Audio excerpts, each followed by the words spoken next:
Fala, meus queridos, tudo bem? Vamos para mais uma aulinha. Hoje a aula é sobre insegurança alimentar. Você já jantou hoje? Você já tomou café, almoçou? Não sei que horário que você está assistindo esse vídeo aqui. Hoje nós vamos falar aí sobre um tema que não é muito legal, porque muita gente no nosso país hoje passa fome. Insegurança alimentar. Você sabe o que é insegurança alimentar, fome? Existe diferença entre esses dois termos? Sim, né? Esses são temas importantes, devem ser debatidos, tanto a insegurança alimentar quanto a fome. Tá? Então, são termos fundamentais e devem ser debatidos quando a gente fala sobre o acesso à comida no nosso país, não só no nosso país, mas no mundo também. Né? Essas palavras, tanto insegurança alimentar quanto fome, representam uma grande preocupação de parte de grandes grupos da sociedade civil, além de apresentarem importantes pontos de congruência, ou seja, de contato. Só que tem um detalhe, né? Apesar de muitos confundirem as duas, muitos se confundirem aí com as nomenclaturas, usando elas como sinônimo, elas são distintas, né? Mas qual que é a diferença entre as duas, né?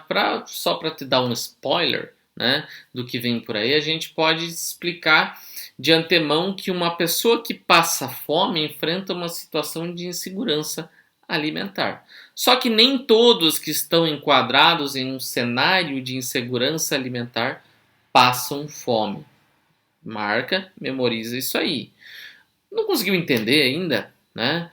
Não se preocupe, a gente vai falar um pouco mais sobre isso a partir de agora. Segundo a ONU, que é a Organização das Nações Unidas, né, ou a FAO, né, que é o órgão dentro da ONU, né, que trabalha questões de alimentação, a pessoa que está em situação de insegurança alimentar, basicamente é aquela pessoa que não tem acesso regular a alimentos seguros e nutritivos que sejam suficientes para o seu crescimento, para o seu desenvolvimento, ou seja, para que esse indivíduo tenha uma vida saudável. Ou seja, resumindo, insegurança alimentar não está apenas relacionado à quantidade de alimentos que você consome. Você pode comer manhã, tarde e noite alguma coisa. Mas principalmente uma das condições que a gente trabalha dentro da insegurança alimentar é a qualidade dessa comida.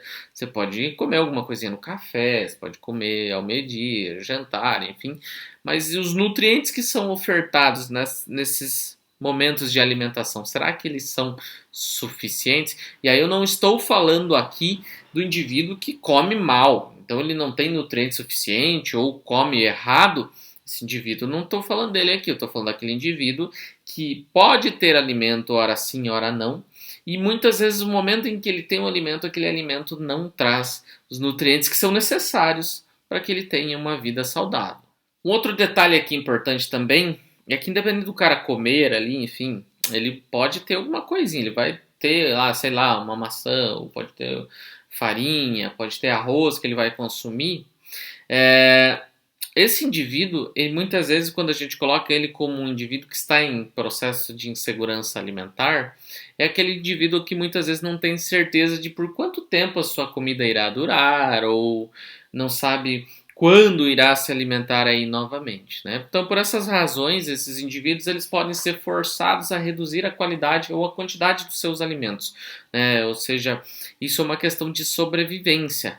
Além disso, alguns casos também precisam sacrificar outras necessidades básicas apenas para poder comer o alimento que muitas vezes é pobre em nutrientes. Então, moradores de rua, pessoas em extrema pobreza, são indivíduos que não sabem se vão ter todas as refeições ou se vão ter pelo menos uma refeição ao dia, ou se vão ter uma refeição ao dia, será que essa refeição é suficiente para suprir as suas necessidades nutricionais?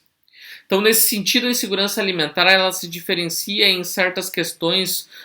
Quando a gente fala lá, lembra que eu falei no início do vídeo sobre a diferença de insegurança alimentar e o conceito de fome, né? O cara pode comer, mas pode ser que a comida que ele vai consumir, né, não seja suficiente em termos de nutrientes. Então ele não está passando fome, mas ele tem uma alimentação que não é saudável, né? Então isso estaria atrelado especificamente a uma sensação física desconfortável ou dolorosa, isso estou falando da fome, né, que se dá pela ausência do alimento. Quando eu falo de insegurança alimentar, eu posso falar de uma sensação desconfortável ou dolorosa, no sentido de não ter nutrientes suficientes no seu organismo. Essas são definições da própria FAO, né, que é o órgão responsável aí pela segurança alimentar ali dentro da ONU. Né? Vale destacar então que, apesar de não serem sinônimos, as ideias de insegurança alimentar e fome, elas se conectam na medida em que a insegurança alimentar no seu estado mais grave, ou seja, quando a pessoa passa um dia ou mais sem comer, pode levar, na maior parte das vezes, à sensação de fome. Né? Então lembre, fome, ausência de alimento. Insegurança alimentar, você pode ter alimentos, mas esses alimentos não são suficientes do ponto de vista nutricional. O que leva à insegurança alimentar? Né? Por que acontece? Né? Muitas vezes a indisponibilidade de alimentos, a falta de recursos, ou seja, grana para poder comprar comida, né, podem parecer causas simples, né, do ponto de vista mais superficial. Né? Só que tem características bem específicas. Por exemplo, a indisponibilidade de alimento pode ser causada por períodos de intempéries climáticas, por exemplo, chuvas ou secas intensas que atrapalham a produção agrícola e isso não leva alimento para a mesa de muitas pessoas. Né? Então você tem lá aquela família que muitas vezes vive no campo e que produz o seu próprio alimento, tem uma agricultura de subsistência, mas vem uma intempérie climática, ele mata toda a produção, eles ficam sem ter o que comer. Se eles não têm o que comer, eles muitas vezes não têm grana para poder comprar comida também, e aí acabam sofrendo esse processo de insegurança alimentar. Né? A falta de recursos. Nas cidades a gente vê muitos moradores de rua que não tem grana para poder comprar lá uma marmita ou para poder ir no mercado, mesmo para comprar aquele produto baratinho que está lá na prateleira, mas o cara não tem.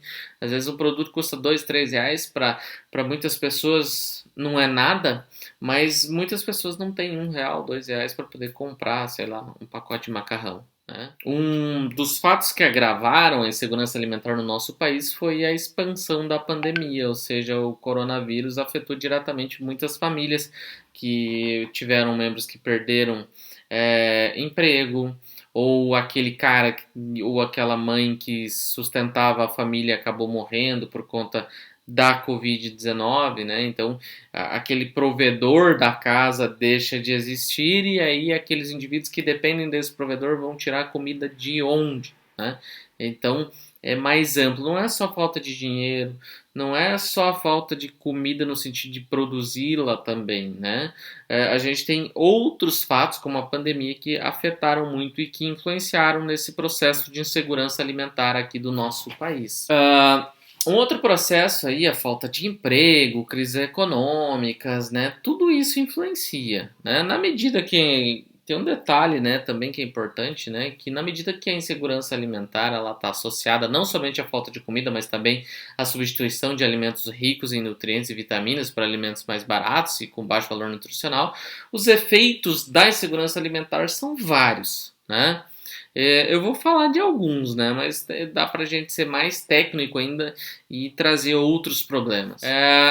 Um dos principais problemas ligados à insegurança alimentar é a perda de energia e consequente problemas ali nas funções físicas e cognitivas. Muitas vezes a gente vê pessoas preconceituosas falando: o cara não trabalha porque não quer, ele é forte, ele é sadio.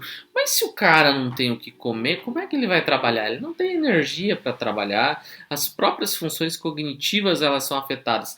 Crianças que muitas vezes vão para a escola e o único prato de comida que ela tem é dentro da escola. Né? E aí dá um problema, a escola fecha, ou não vem merenda suficiente para a escola, né? E aí você quer que a criança aprenda na mesma velocidade que as outras, mas se ela não comeu, se ela não tem alimento, ela vai ter um desenvolvimento cognitivo inferior, ou seja, mais lento que as demais crianças. Né? Um outro problema ligado à insegurança alimentar é a anemia e a própria diminuição do sistema imunológico, ou seja, crianças mal alimentadas, adultos mal alimentados têm mais possibilidade de ficarem doentes. A própria desnutrição ou sobrepeso, né, são problemas ligados à insegurança alimentar. O próprio comprometimento do desenvolvimento das crianças é um caso ligado diretamente à insegurança alimentar. A fome, a gente viu que é uma consequência da insegurança alimentar, né? A perda ou a deterioração da própria qualidade de vida e a própria morte também pode ser resultado de um processo de insegurança alimentar. A gente pode classificar alguns tipos de insegurança alimentar, né? Como eu falei anteriormente, uma pessoa que passa por uma situação de fome, ela está enquadrada na categoria de insegurança alimentar.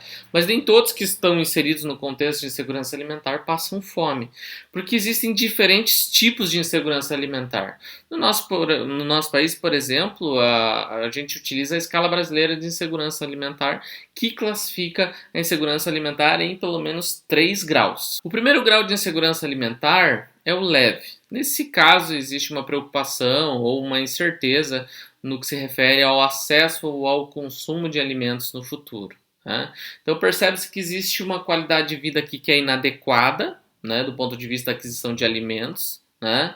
E isso pode comprometer a alimentação ali das diferentes famílias ou das diferentes pessoas, né? Para que se possa comprar comida, muitas vezes é feita a escolha por alimentos com menor benefício nutricional, ou seja, o cara não sabe se ele vai poder comprar mais comida, então o que ele faz? Ele compra o produto mais barato, que muitas vezes não é o mais saudável do ponto de vista nutricional. O segundo tipo de insegurança alimentar é a insegurança moderada, ou seja, nela você descreve uma redução quantitativa dos alimentos, né, entre adultos, ou até mesmo a ruptura nos padrões de alimentação, né? E aí o que significa isso, né? O adulto muitas vezes deixa de comer para poder deixar para a criança, né?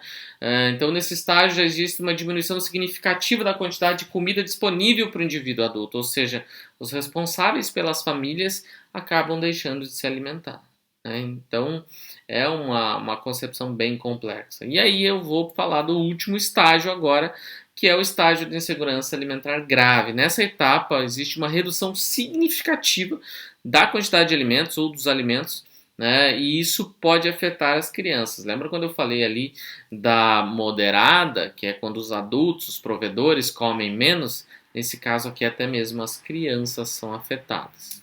Nos últimos anos, a pauta acerca da insegurança alimentar aqui no Brasil, ela continua sendo importante. Em 2022, a FAO ela publicou um relatório que correspondia a 2019 e 2021, no qual ela apontou que mais de 60 milhões de brasileiros enfrentam algum tipo de insegurança alimentar. Esses dados eles são ainda mais preocupantes quando a gente passa a pensar que esse número corresponde a 30% da população do país. Ou seja, aproximadamente 3 a cada 10 brasileiros estão inseridos em um contexto de falta de alimento, ou seja, de segurança alimentar. Além desse número abrangente, né, o documento da FAO ele também vai explicitar ali que o total de casos de insegurança alimentar aí no Brasil, 15,4 milhões enfrentam aí insegurança alimentar grave, né? Então, desses 60 milhões, 15,4 passam por insegurança grave, ou seja, que realmente crianças e adultos não sabem se vão comer ou se vão comer alimentos de baixo poder calórico aí, levando ao aumento aí no número de doenças, inclusive podendo levar à morte aí dos indivíduos, né? Vale destacar aí que esse documento da FAO ele menciona que as pessoas que enfrentam insegurança alimentar são aquelas que ficaram sem comida e passaram fome do ponto de vista da insegurança alimentar grave, né? Inclusive chegando a ficar aí sem comer aí por um dia, 2 ou mais dias aí de uma semana, por exemplo. Do ponto de vista de dados nacionais, eu estava falando da FAO até agora há pouco, fundamental ali a gente salientar aqui que a partir de uma notícia, inclusive que saiu lá no G1, né, que os últimos números da Organização das Nações Unidas para Alimentação e Agricultura revelam uma piora significativa na segurança alimentar aqui do nosso país.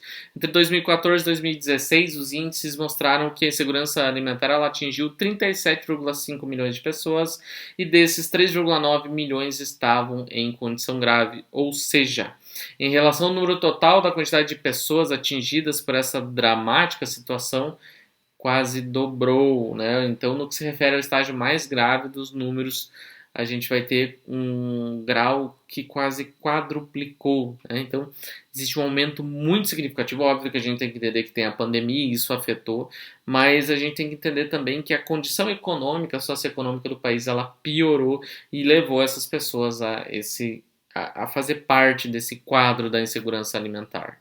Analisando tudo isso, né? A gente consegue perceber que o Brasil ele ainda precisa percorrer um longo caminho na direção da segurança alimentar, para que a gente possa garantir uma vida digna a todos os cidadãos do nosso país. Inclusive, para quem viu a reportagem ali dos índios Yanomami em Roraima, a gente vê o que é insegurança alimentar e o que é fome. Pessoas morrendo por não ter um prato de comida, né? Espero que você tenha conseguido entender melhor o que significa o conceito de segurança alimentar e como ele é de extrema importância quando a gente fala do acesso a refeições nutritivas e regulares, né? Entenda que nem toda pessoa que passa por insegurança alimentar passa fome, né? Mas toda pessoa que passa fome, ela está dentro do quadro, né, de insegurança alimentar, né? E é importante que as políticas públicas elas sejam voltadas para as populações que são mais carentes, né? No sentido de fornecer mais emprego para melhorar a renda da população e também muitas vezes no fornecimento de alimento para quem não tem o que comer, né? Uma educação de qualidade, um sistema industrial, um sistema previdenciário que auxilie essas pessoas é de suma importância. Eu espero que tenha ficado claro. Por enquanto era isso. Valeu, falou.